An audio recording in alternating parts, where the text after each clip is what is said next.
Here are 7 ways food can be a part of your therapy. Hi, I'm Angie. Hi, I'm Eddie. Thanks for joining us here at Life Squared.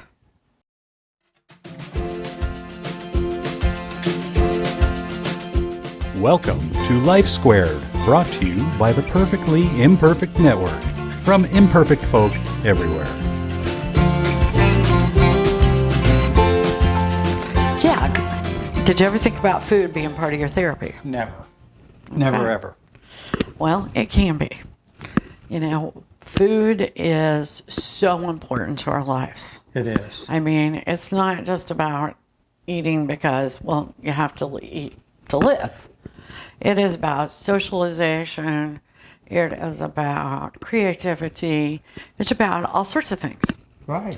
And so we're going to talk about how you can use this with your therapy. And you know, the last couple of years have been very challenging. You don't have to have a mental health disorder to be a little down in the dumps. No. No. And so use all the sources of therapy you can. We will never say get rid of your therapist. We love therapists. They're great. But what we are saying is when they tell you to do something, find creative ways to do it. Exactly. And that's part of using food as therapy. So let's start out with number 1. Number 1. Eat with intention. How many times does a therapist say, do things with intention? Don't space out and just do them without thinking about it. Yeah, and you go, what did I even eat? Exactly. So what you do is you think about the food you eat. Think about the way it looks. Think about the way it tastes. Think about it the way it is on your table, on your plate. And eat with intention. Exactly. Intention. Do and it. That's one of the ways you can start training yourself to do other things in your life with intention. Number 2. My favorite. Thing I do the worst. Eat slowly. I eat too fast. Taste the food. Yes. Who knows? Your wife might be a good cook. Yeah. Who would know? Yeah. When you're shoveling like there's no tomorrow. Heck, I remember your dad saying that. Yeah. Slow down, everybody. Slow down, He Eddie. wanted everybody to slow down. And he tasted every bite. Yes, he For did. sure. Number 3. Food is restorative. It's our fuel. You take your car to the gas station, you put some gas in it, right? Right. Well, food is your fuel. Think Yes. about what kind of fuel you're giving it. No kidding. If you're giving it crappy fuel, That's right. like if you give your car crappy fuel, if you give if there's water in your gas, how's your car going to run? Terrible. yeah, so make sure you're putting good stuff in that tank of yours.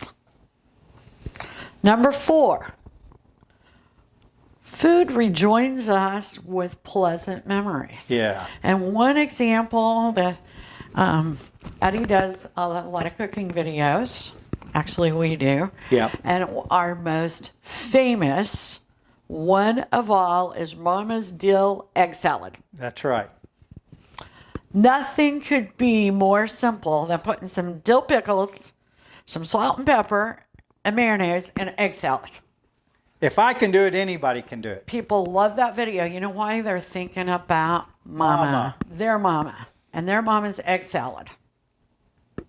Very important. So Yes. think about the memories. Like I mentioned, we're making stew tonight. It's my dad's recipe. I can never quite get it right, so I make stew a lot in the winter because there's just something he did that I'm not figuring out. Yeah, we're going to get it, though. Yeah, we're going to get it one of these days. So that takes us to number 5. Food is individualism. Right. Just like your clothes. And you go, what are you talking about? Well, I don't eat gluten. Right. You know, I mean, there are a lot of people that don't eat meat. Yeah. There are a lot of people that don't eat dairy. There are a lot of people that, eat nothing but pasta. It is individual and how you eat. Think about also different cultures, how they eat. Hot different sauce. parts of the country.